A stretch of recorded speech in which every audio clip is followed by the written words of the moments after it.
In this video, we're going to focus on IELTS speaking, and we're going to show you the difference between what a band 7, 8, or 9 student does in the IELTS speaking test compared to someone who is struggling and is getting a band 5 to 6.5 on the IELTS speaking test.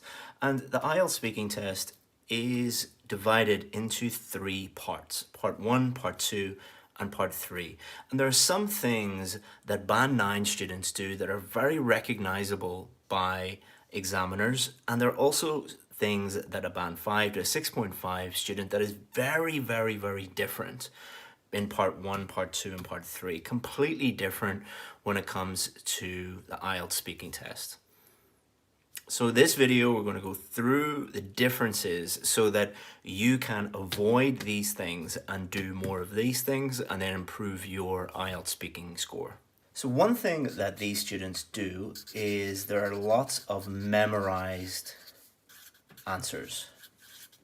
The examiners can spot these right away, and I'll show you a few other little tricks that the examiner might play on you to really determine whether these are memorized answers or not, but it is extremely obvious. So part 1 is the only part of the IELTS speaking test where you can predict the questions. So you will probably be asked about whether you work or study, your home, your hometown, things like that. What a Band 5 to 6.5 student will do is they will memorize answers and then just regurgitate them. But this is not actually helping them improve their score, because think about what is being tested. Are they testing your ability to memorize answers? No, they are testing your ability to speak, to clearly communicate in English. Memorization and clear communication in English are not the same thing. Linked to this one, these students will often give very long answers. So you will ask a student, for example, about their hometown, and they will not only just tell you a little bit about their hometown, they'll talk about the history and the architecture and the places tourists go to, and places where people go to eat, and the transportation links. And it's because they have memorized all of these things. This is not how you naturally answer a question. This will often also lead them to going off topic. So again, you'll ask them, tell me a little bit about your hometown, and they'll regurgitate this memorized answer and they will go off topic. And they will also sound very formal. Not always, but a lot of the time, these students sound very robotic. So this might be to do with that they're very nervous, they're stressed out. Often students who feel this way will talk in a very formal, academic, robotic style, or they have been told by their teacher that, IELTS is a very formal academic test, therefore you must speak to the examiner in this way. And then also in some cultures, that is just how you naturally speak to a teacher or someone in authority. Again, what are they testing? They are testing if you move to London or New York or Sydney, one of these English-speaking places, will you be able to talk to people? Very rarely will you be speaking to people in a very formal academic setting. You will normally be speaking to people just normally, naturally. So this again is an indication to the examiner that you are towards this end of the spectrum and they're not going to give you one of these higher scores. Band 7, 8, and 9 students, it feels like a normal conversation. When you are speaking to someone, especially at a Band 9, it doesn't feel like an IELTS test. It just feels like you're in a coffee shop with a friend or a colleague, and you're just talking naturally about these topics. Because they are just answering questions directly,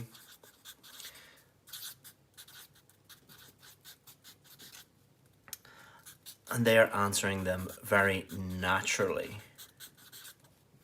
And in terms of development, in terms of the length of their answer, so they are developing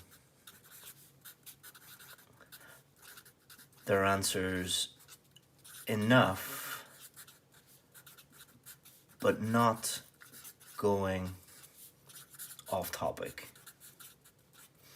And generally they don't give very, very, very long-winded answers in the same way. And many students would think like the longer my answer, the higher my score. Not necessarily. And these students don't really think about length or development at all, really. They just think about, have I adequately answered this question? So Band 7, 8 and 9 students in part 1, what they will generally do is answer the question directly and then add a little bit more detail. That could be an explanation, an example, some further detail.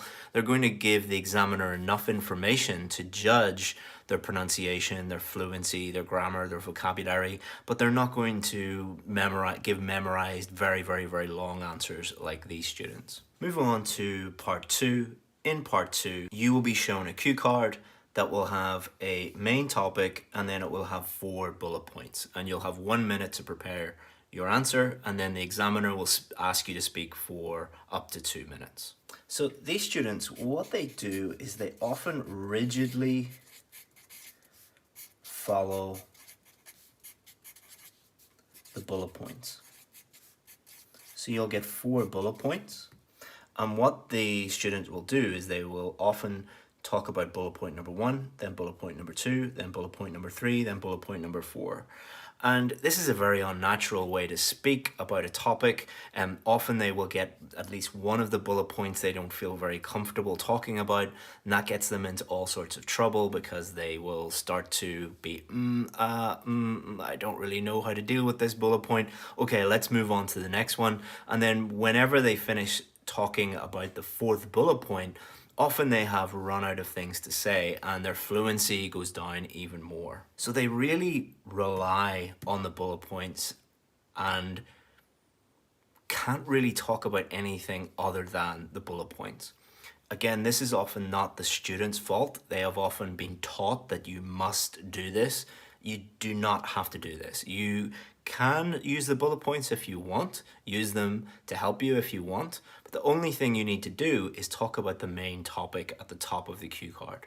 So they will run out of ideas, and this will affect their fluency. And this can also mean that the rest of their test is just a disaster because they think they have failed at this stage.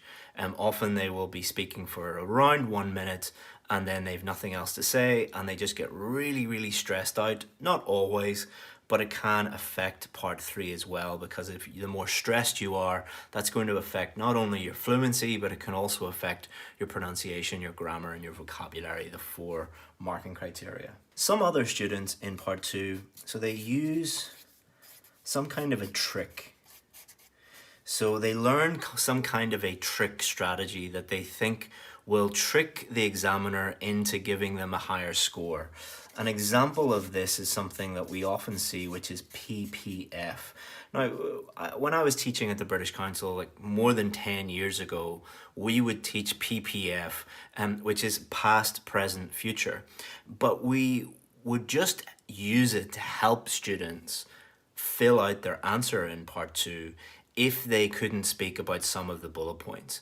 But what we see these days is there are many YouTube channels and online resources that teach students just talk about the past, then just talk about the present, then just talk about the future. If you do that, it's really easy and you kind of trick the examiner into giving you a high score. Well, the problem is that you will often get cue cards where you cannot talk about the past, or you cannot talk about the present, or you cannot talk about the future, or it's really, really difficult for you to do that. And often that leads to a poor performance, bad fluency, students getting stuck. So you're not going to trick the examiner into doing anything. And to be honest, this is probably the most popular way of doing this now these days. The examiners hear this like 20 times a day. It's not going to trick them into giving you a high score. They know what you're doing.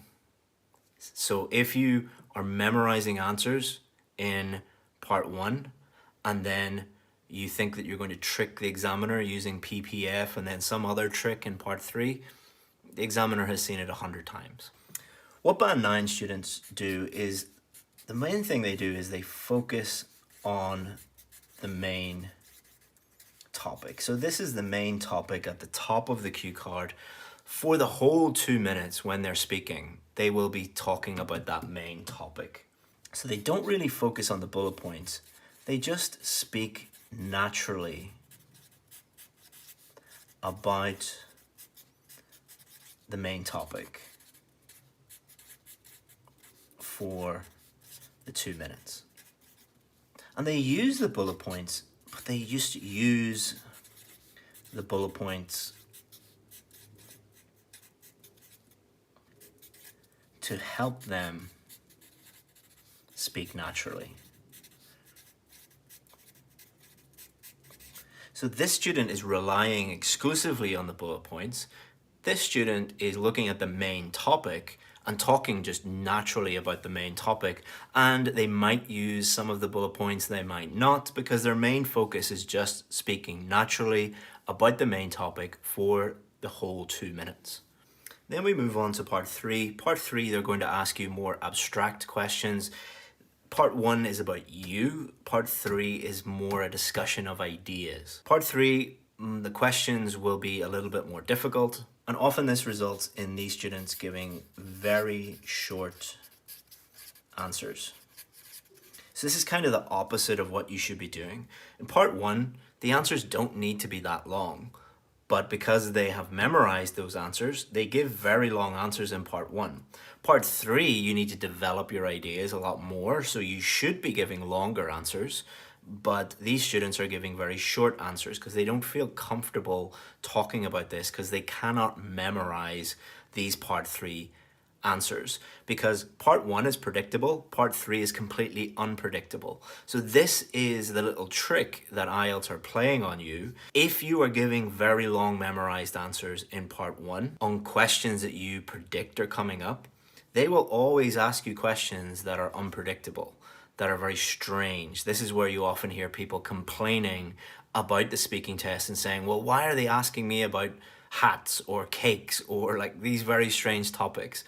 It's to test you on a range of different topics that you are not expecting. And if you're giving these very long memorized answers and then very short answers here, it's a clear indication that you are relying on memorization and you don't actually know how to speak in English. Memorization and actually communicating in English are two very, very different things.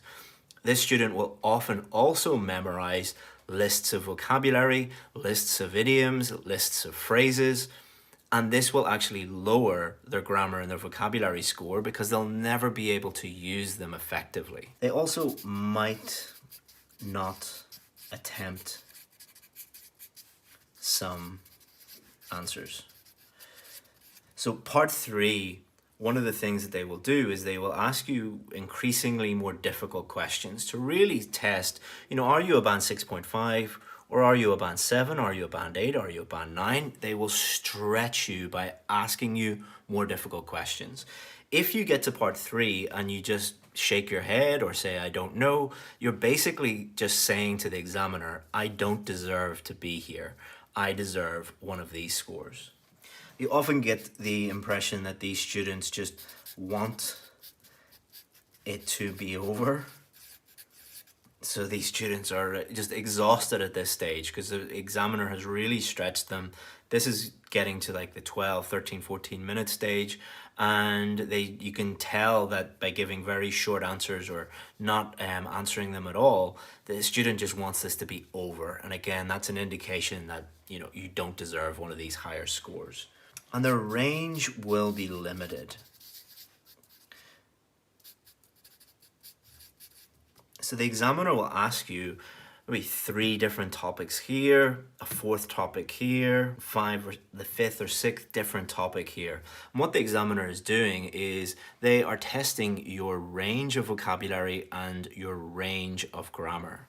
Often these students will memorize vocabulary and memorize grammar. So when the examiner asks them a question that they weren't expecting, their range is obviously very, very limited. So this is why you should not memorize new words and phrases and idioms. You should learn them effectively.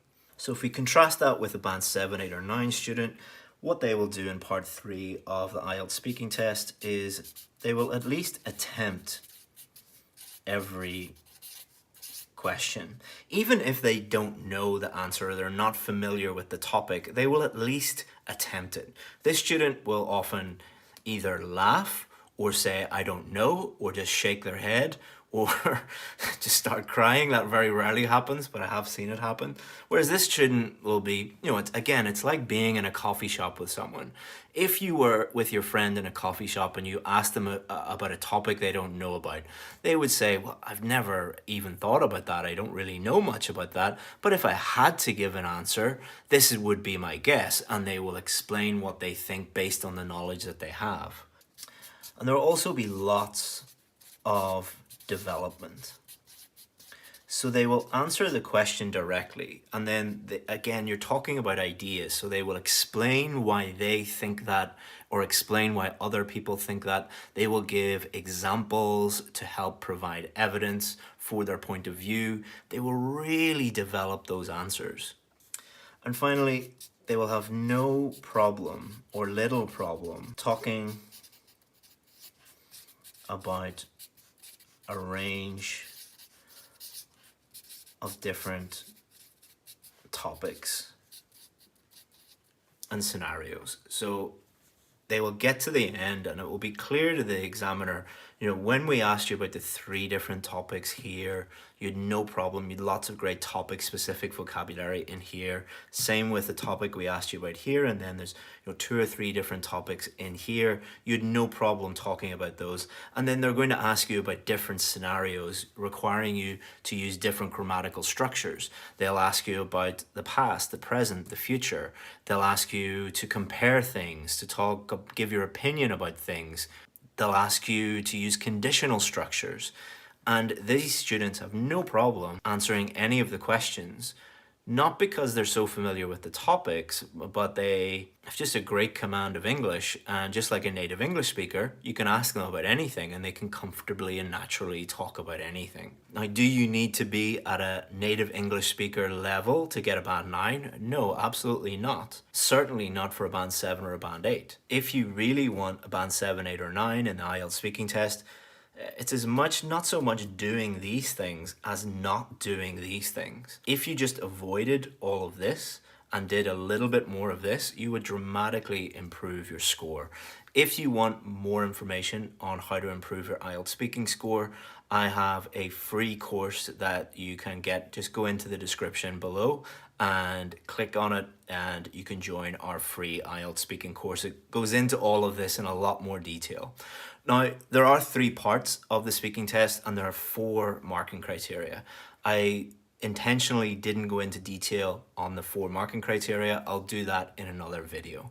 Hope that you enjoyed this. If you didn't, feel free to give it a dislike, unsubscribe, go and check out another IELTS channel if you didn't like it. If you did like it and you want more information, click on the description below and join our free speaking course. Thank you very much, and I hope you enjoyed the video.